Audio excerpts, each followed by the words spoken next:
Hi friends, welcome back to our channel. Crispy కారపూస అండి, చాలా టేస్టీగా ఉంటాయి. ఒకసారి ట్రై చేయండి తప్పకుండా. నా వీడియోస్ కనుక మీకు నచ్చినట్లయితే ప్లీజ్ లైక్ చేయండి, షేర్ చేయండి, సబ్స్క్రైబ్ చేసుకోవడం మర్చిపోవద్దు ఫ్రెండ్స్. ఒక బౌల్ తీసుకొని 1 కప్పు శనగపిండిని, 2 కప్పుల బియ్యం పిండిని యాడ్ చేసుకోండి. మీకు ఎక్కువ క్వాంటిటీ కావాలి అనుకుంటే డబుల్ చేసుకోండి. కొంచెం వంట సోడాను కూడా వేసుకోండి. అలాగే 2 టేబుల్ స్పూన్ల వామును కూడా యాడ్ చేసుకోండి. వాము వేసుకోవడం వల్ల మనకి ఫ్లేవర్ బాగుంటుందండి. అలాగే అరుగుదలకు కూడా మంచిది. 1/2 టేబుల్ స్పూన్ పసుపును కూడా యాడ్ చేసుకోండి. అలాగే టేస్ట్కి తగ్గ సాల్ట్ని, టేస్ట్కి తగ్గ కారాన్ని కూడా మీకు సరిపడినంత యాడ్ చేసుకోండి.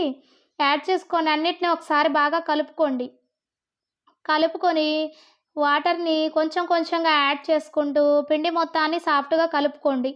మరీ గట్టిగా కాదండి, మరీ లూజ్గా కాదు. నేను చూపించే విధంగా కలిపి పెట్టుకోండి. పిండిని కలిపి పెట్టేసి ఒక క్లాత్ తడిపి క్లాత్ కప్పేసి 10 నిమిషాలు నాననివ్వండి.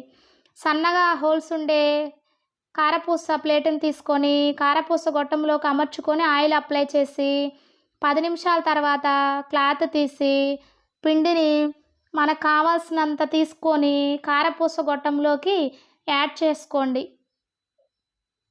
యాడ్ చేసుకొని ఈ విధంగా స్టవ్ వెలిగించేసి కడాయి పెట్టేసి ఆయిల్ హీట్ అయిన తర్వాత కారపూసల్ని ఒత్తుకోండి. ఈ విధంగా నేను చూపించే విధంగా కారపూసను ఒత్తుకొని క్రిస్పీగా ఉడికే వరకు ఉడికించుకోండి 2 వైపులా.